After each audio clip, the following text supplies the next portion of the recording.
ፋሲኔቲንግ ዲስከሽን ሀሳብ ሊሆነን ነው ሀሳብ አድርጌበት እንጨርሰው እና ከዚህ በኋላ ሌላ ጊዜ ደግሞ በእነዚህ ቶፒኮች ዘርዘር አድርገን ሌሎች ሰዎችንም አስገብተን እንወያያለን። አንዱ ጥያቄ ይሄ ግብጽ የባዳ ባንዳ የሚለው ነገር አለ። የኦሮሞ ተረት አለ ፊደደበኔ ረቢን ሰበኸኔ፣ ለራስህ ተዳክመህ ፈጣሪን ሰበብ ማድረግ አይሆንም። ወይም ደግሞ በረትህን ክፍት አድርገህ ጅብ መጥቶ በጎችን ሲበላ ጅቡን ብሌም ማድረግ አትችልም። በዚህ ዘመን ብቻ ሳይሆን ከዚህ ዘመን በፊትም ቅድም አስቀምጫቸዋለሁ። ከግብጽ ጋር ሲሪየስ የሆነ የስትራቴጂክ ልዩነት ግጭት አለን። የስትራቴጂክ ጥቅም ግጭት አለን። ከአባይ ወንዝ ጋር በተያያዘ የአባይ ወንዝ ላይ አቅማችን አሟጠን እንዳንጠቀም 3 ስራ እየተጠቀማሉ ብያለሁ። አንዱ የውስጥ ግጭቶችን ማባባስ ነው። ሁለተኛ ከጎረቤት ጋር ማጋጨት ነው። 3ኛ ኢንተርናሽናል ፕሬዠር ነው። የውስጥ ግጭቶችን ማባባስ ነው ያልኩት። የውስጥ ግጭት መፍጠር አይችሉም። የኤርትራን እንዴት እንደሄደ ብታየው ፌዴሬሽኑ ሲፈርስ በንጉሱ ጊዜ ከዛ በኋላ ነው ፌዴሬሽኑ ሲፈርስ እና የፖለቲካ መድረኩ ሲዘጋ ወደ አመፅ ሄደ። ወደ አመፅ ሲኬድ በራችንን ከፈትን ማለት ነው ለግብጾች። አሁን ደግሞ በዚህ ዘመንም የፖለቲካ ልዩነቶችን በመመካከር ከመፍታት ይልቅ በጦርነት ለመደቆስ በተለይ ደግሞ በተዳከመ የሀገር መንግስት አቅም ለመደቆስ የተደረገው ሙከራ አማጺያንን ፈጠረ። በራችንን መልሶ በሰፊው ከንጉሱ ዘመንም ከደርግ ዘመንም በበለጠ በሰፊው አንድ በር ብቻ አይደለም ብዙ ቀዳዳዎችን በሰሜን በደቡብ በምዕራብ ከፈተብን። ምን አርጉ ነው ተወጀጉ? ለራስ በር ከፍተህበት ለራስ አማጺያንን የሚፈለፍል ቅድም አንድ ሰው አስቷል። አሁን እኮ ኢትዮጵያ ውስጥ ያለው የታጠቀ ቡድን ቁጥር መቁጠር ራሱ ከባድ። መንግስት የሚያስታጥቀው ሌላው የሚያስታጥቀው ማዕት አማጺ አለ። ይሄ አማጺ ትጥቅና ስንቅ ያስፈልገዋል። ስለዚህ እድል ነው ማለት ነው ለግብጾች። በነገራችን ላይ አሁን ካለው ነባራዊ ሁኔታ እንዳውም የተጋላጭነታችን ያህል ኤክስፕሎይት አላደረጉንም። ለምንድን ነው? የድሮ አማጺያን በጣም ወደ ጠረፍ ላይ ወጥተው ነበረ ካምፕ የሚያደርጉት። ስለዚህ ብዙ ሰፕላይ ያስፈልጋቸው ነበር። አሁን ግን ለምሳሌ ፋኖ ኦላ አብዛኛው ካምፓቸው ጦርነቱም የተካሄደ ያለው ድንበር ላይ ሳይሆን መሀል ሀገሩ ላይ በመሆኑ ብዙ ድንበር መካከል ላይ ስላላቸው የዛን ያህል ቶታሊ ዲፔንደንት አይደሉም በውጭ ኃይሎች ላይ። ስለዚህ ይሄ ግብጽ እያልን የምናደርገው ነገር ስልጣን ላይ ያለውን ቡድን ፕሮፓጋንዳ ለጊዜው ሊሰራ ይችል ይሆናል። በርህም በርግደህ በጎችን ጅብ ሲበላ በርህን ከመዝጋት ይልቅ ከማረጋጋት ይልቅ በርህን በርግደህ ግጭት የምትፈጥር ከሆነ ይሄ አደጋ ያለው አካሄድ ነው። ለዚህ ላይ ፎከስ ማድረግ በጣም አስፈላጊ ነው። የአንደኛ ወንድሜ ዘራፊዎችና አልክ ለምትለው ባለፉት 8 ዓመታት እኮ የዩኤን ዳታም የወርልድ ባንክ ዳታም የራሳችን ተሞክሮ የሚያሳየው ምንድን ነው? በጣም ጥቂት ሰዎች በከፍተኛ ደረጃ ሀብታም ሆነዋል። ሰርተው አይደለም ዘርፈው። ቄሮ የታገለው በአዲስ አበባ አካባቢ ያለው የመሬት መቀራመጥ ፕላኑን ነው የተቃወመው። ማስተር ፕላን ነው የሚባለው። ያ ፕላን ስራ ላይ የዋለው በብልጽግና ጊዜ። ባለፉት ዓመታት የተደረገው በመሬት ላይ በጉምሩክ የተደረገው በጣም ጥቂት ምናልባት 1000 የማይበልጡ ሰዎችን በከፍተኛ ደረጃ ሀብታም ሲያደርጋቸው በሚሊዮን የሚቆጠሩ ኢትዮጵያኖችን ወደ ከፍተኛ ድህነት አረንቋ አውርዷል። this is a fact። ዘራፊና ተዘራፊ በኦሮሞ ውስጥም ዘራፊና ተዘራፊ ተፈጥሯል። በሌላው ብሔር ውስጥ ዘራፊ ስለ በማፊያ ደረጃ ፕሮባብሊ በኢትዮጵያ ታሪክ ለመጀመሪያ ጊዜ ስቴት ካፕቸር ሊያደርግ የተቃረበ የማፊያ ቡድን ተደራጅቷል። መለስ ከሞተ በኋላ ነው የተጀመረው ይሄ ነገር።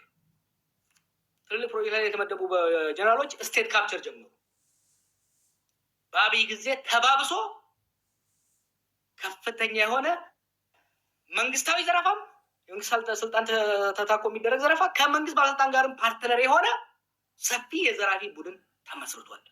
በነገራችን ላይ ይሄ አብይን የሚበላው ይሄ ነው። ከኛ ጋር እኛን ተቃዋሚን እሱ ሲፈራ ይሄ ነው የሚበላው። ቢኮዝ ማፊያ ግሩፕ አን ኦርጋናይዝድ ኦሊጋርኪ የስቴት ሴኪሪቲን ፔኔትሬት አድርጎ የስቴት ቢሮክራሲን ፔኔትሬት አድርጎ ፕራይቬት ኢንትረስትን አድቫንስ የሚያደርግ አደገኛ የሆነ ማፊያ ተፈጥሯል። ይሄንን ባለፈው ወራት ኤክስፖስ አድርገው የነበረው ነገር ነው። የብልጽግና የፖለቲካ መድረክ አልዘጋም። ይሄ እኮ ለካድሬ እያወራሁ ያለው አይደለም ወዳጄ። ይሄ ፖለቲካውን ማህበራችንን በደንብ የሚረዱ ሰዎች ያሉበት መድረክ ነው። ማንም ብልጽግና አያምንህም። አሁን አንተ ለምትለው ነገር የፖለቲካ መድረኩ ከ2020 በኋላ ጥርቅም ነው ያለው።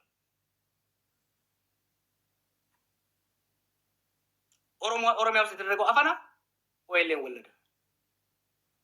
አማራ ክልል ውስጥ ሊጫወት የፈለገው ቁማር ፋኖን ወለደ። ህወሓት ጋር የፖለቲካ ልዩነትን በፖለቲካ መድረክ ከመፍታት ይልቅ አውራ ፓርቲን ወደ አውራ ግለሰብ መሪ ለማድረግ የተደረገው ሁኔታ ችግሮችን እየፈጠረ ሄደ ማለት። የብሔር ተኮር ሃይማኖት ተኮር ግጭቶች እኔ እንደፈራሁት እንደውም አልሆኑም። ካለን የውስጥ ተጋላጭነትና የውጭ ትሬት አንሳር በኢትዮጵያ ሕዝብ ላይ ያለኝ እምነትና ተስፋ እንዲጠነክር ነው ያደረገው። የስቴት ሴኪሪቲ የሀገር ደህንነት ተቋማት በቀጥታ በሚሰርቡ ሴራ ይሄ ሁሉ ጉዳት ደርሷል። ሆኖም ግን ህዝባችን አሁን ደግሞ አልቻሉትም ጭራሽ። አንድ ኤግዛምፕል ልስጣችሁ። ልክ ይሄ ከፕሪቶሪያ በኋላ የፋኖ ኃይሎች መንቀሳቀስ ሲጀምሩ ከፍተኛ ስጋታችን በኦሮሞና አማራ መካከል የጎንዮሽ የህዝብ ለህዝብ ጦርነት እንዳይቀሰቀስ ነበር። ከአማራም ኦሮሞም ስማቸውን ማልጠራ መንግስት ውስጥ ያሉ ከመንግስቱ ያሉ ልሂቃን በፍጥነት ተሰባስበን የነበረን ነገር ይሄ ነበር እና ከኦሮሚያ ውስጥ የተወሰኑ ሽማግሌዎችን ጠርተን ስናነጋግር ማንም አይሰማውም ነው የተባለው። ምን ሆነ? አንዱ የባለፈው ዓመታት ቀውስ ኢትዮጵያን የረዳው ነገር ምንድን ነው? ኢት ሃዝ ሃድ ኤ ሃምብሊንግ ኢፌክት። ጦርነትን እስከ አፍንጫችን ስለተዋጋ ነው። ፕሮፓጋንዳን እስከ አፍንጫችን ስለለጠጥ ነው። ብሔረተኝነትን ሊበጠስ በሚችልበት ደረጃ ስለለጠጥ ነው። ሰከን ብሏል ህዝባችን።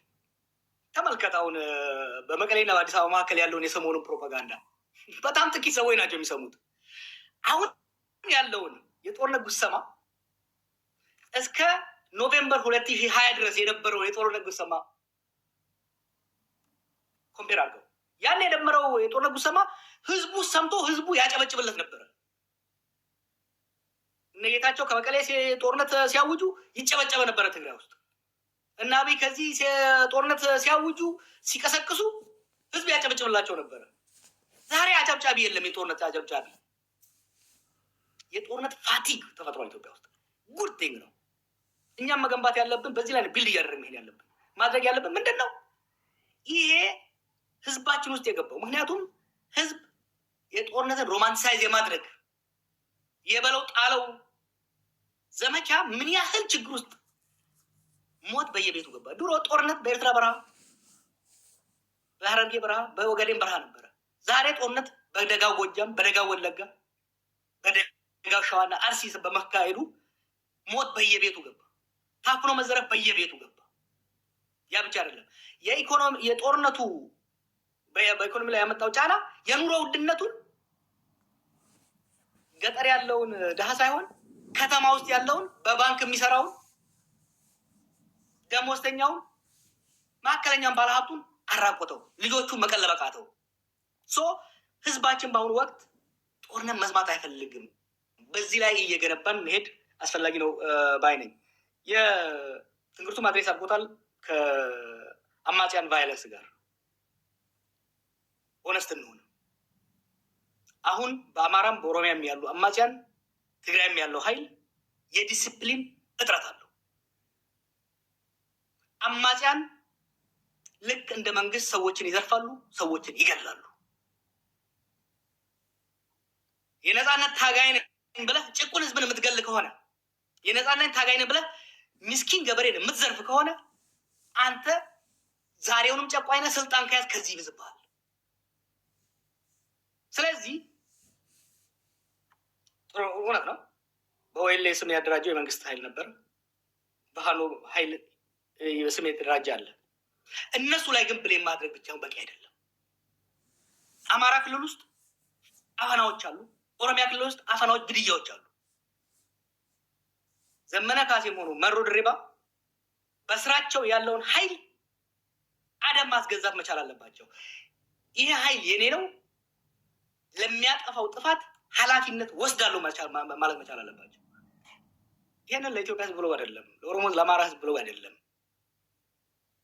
የመንግስትን ወታደር በዲሲፕሊን ያልበለጠ አማጺ የትም አይደርስም። ሰው እኮ ህዝብ እኮ አማጺን የሚደግፈው ከመንግስት ወታደሮች አፈናና ግድያ ለማምለጥ ነው። አማጺም ልክ እንደ መንግስት ወታደር ሰው የሚገል የሚዘርፍ ከሆነ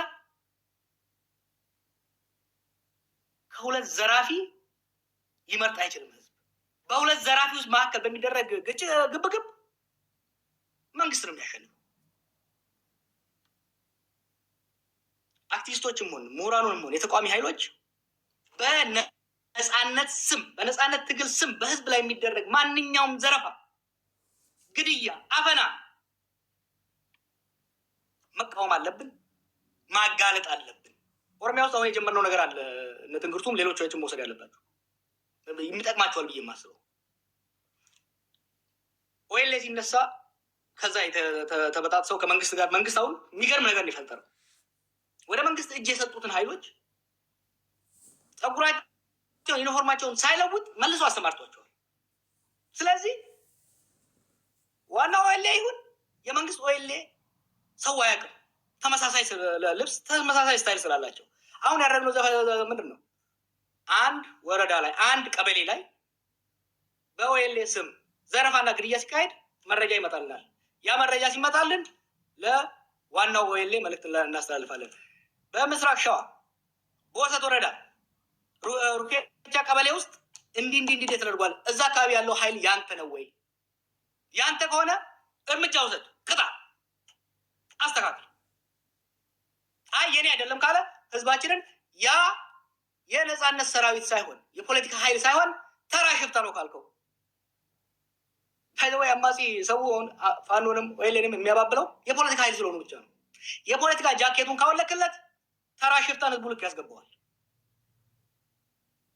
ስለዚህ አማጺያንም ከመንግስት በእጥፍ ድርብ የተሻለ ከመንግስት ወታደር እጥፍ ድርብ የተሻለ ዲሲፕሊን ማሳየት መቻል አለባቸው። ምክንያቱም ህዝባችን በተለይ በገጠሩ አንዱን በሬ ያርድበታል፣ አንዱ መጥቶ ያኛውን በሬ ያርድበታል። መሬቱ ሳይታረስ ያድራል። this is ridiculous። ይሄንን ሁሉም አማጺያን ሲሪየስሊ ወስደው በወታደሮቻቸው ላይ አንደርስታንድ አደርጋለሁ። የአማጺያን አፈጣጠራቸው በአንድ የመጣ ስለሆነ የተማከለ ዲስፕሊን ያለው ኃይል መፍጠር ጊዜ ይወስዳል። ከዚህ በላይ ግን የኔ ወታደር አይደለም እያደረገ ያለው በማለት በወለጋም ይሁን በሌላ የሚደረገው ወለጋ ላይ ስፔሲፊክ ያለው ነገር ባለፈው ብዬ ነበር። ራስን ጠይቅ። ወለጋ ላይ ከ2019 ከ2020 እስከ 2022-23 ድረስ አማራ ነበር ሲገደል የነበረው። መንግስትም ሲለው አማራ ተገደለ፣ በኦኤልኤ የተገደለ ነው። ኦሎ መሰደን አሁን ደግሞ ፋኖ ኦሮሞን ገደለ ነው የሚባለው።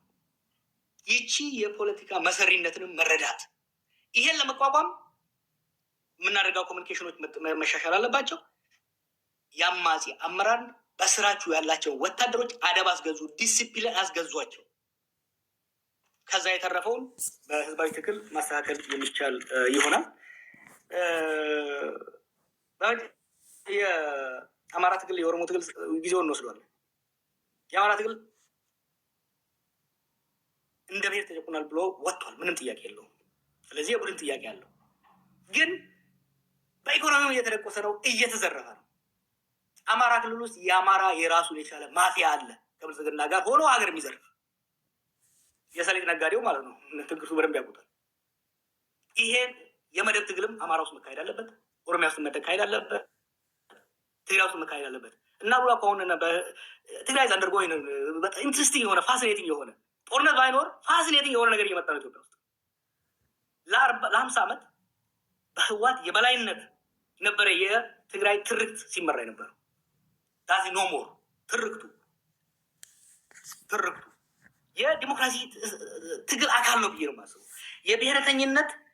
ብሔረተኝነቶች የትግራይ፣ የአማራ፣ የኦሮሞ ብሔረተኝነቶች የኢንተርናል ቻሌንጀር መምጣቱ ሊበራላይዚንግ ኢፌክት አለው።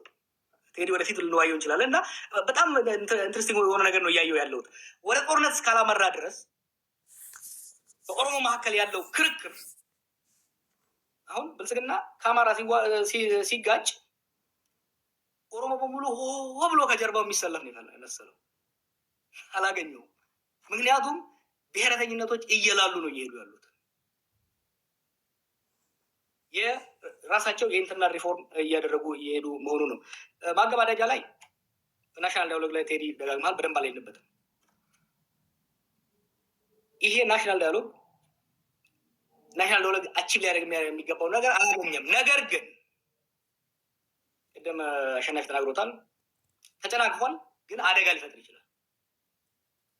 ለወደፊት ንትርኮች መንስኤ ሊሆኑ የሚችሉ አዳዲስ ህጎችን፣ አዳዲስ ውሳኔዎችን ሊያስተላልፍ ይችላል። በ95 ህገ መንግስቱ ሲወጣ ሁሉን አካታችና አደራዳሪ ስላልነበረ ህገ መንግስቱ ቅቡልነት ማነስ ብቻ ሳይሆን የግጭት መንስኤ ሆኖ ቀጠለ። አሁንም የናሽናል ዳያሎግ ወይም ደግሞ ብሔራዊ ምክክሩ እየተደረገ ያለው ዋናው ዓላማ ህገ መንግስቱን ለማሻሻል ነው። አብይ ፕራይመሪ የሚፈልገው የፕሬዝደንት ለመሆን ነው። ከዛ ምንም ችግር የለኝም። ግን የጎንዮሽ ግንኙነቶችን የበለጠ ሊያሻክሩ የሚችሉ ሊያጋጩ የሚችሉ ውሳኔዎች እንዳይወሰኑ ከፍተኛ ርብርብ ማድረግ ያስፈልጋል። ትንግርቱ ቅድም ነግቶታል። ልዩነቶች አሉ። እነኛን ልዩነቶች ለመፍታት አስቻይ የሆነ የፖለቲካ ምህዳር እስካልተመሰረተ ድረስ አስቻይ ያልሆነ የፖለቲካ ምህዳር ውስጥ የሚወጡ አዳዲስ አከራካሪ ህጎች ካንሰር ነው የሚሆኑት። አሁን ያሉትን ግጭቶች ማስቆም ብቻ ሳይሆን አባብሰው ለሌሎች ግጭቶችና ቁርሾች መንገድ እንዳይከፍቱ መረባረብ ያስፈልጋል። በጣም ነው የማመሰግነው ቴዲ። ዋብደን ወንደርፉል ጆብ። ፓናሊስቶችም በጣም የሚገርም ስራ የተደረገው። ብዙ ጊዜ እኔ ወደ ቲክቶክ ስመጣ ቲክቶክን የዱርዬ ሰፈር ሚዲያ፣ ሶሻል ሚዲያ የመድረክ ነው። ያም መድረክ ለብጥብጥ፣ ለቀልድ፣ ለመሰዳደብ ከተጠቀምክበት ይሆናል። ለቁም ነገር መጠቀም ይቻላል። እስካሁን ጥሩ ስራ እየሰራችሁ ያላችሁት፣ ወደፊትም እኔም ሌሎችንም እያመጣን ዛሬ ባየነው መሰረት በኢትዮጵያ ሰማይ ስር ተወያይተን ልንፈታው የማንችል አንድም ችግር የለም።